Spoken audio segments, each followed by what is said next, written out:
Amina, amina, amina katika jina la Yesu Kristo.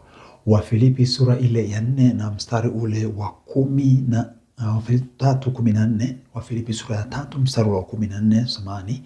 Anasema, na kaza mwendo nifikirie mede ya thawabu ya mwito mkuu wa Mungu katika Kristo Yesu. Na kaza mwendo nifike. Ni wakati wa kukaza mwendo kiimani katika jina la Yesu.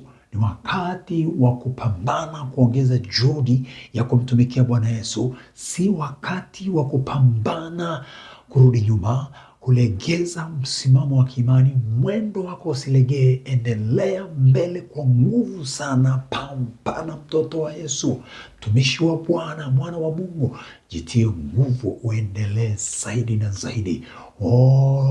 Anasema na kaza mwendo. Biblia inatuambia tukaze mwendo ili tupate kufika. Tusipokaza mwendo hatufiki.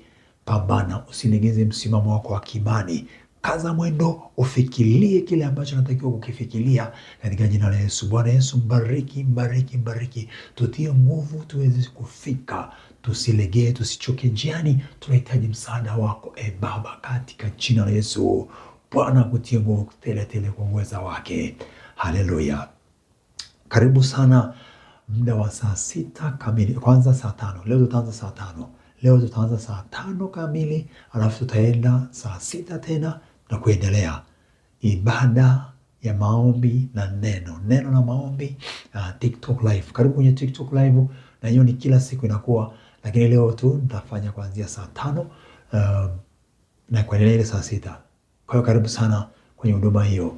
Bwana Yesu akutie nguvu, usonge mbele, usichoke, usilegee, songa mbele, kaza mwendo.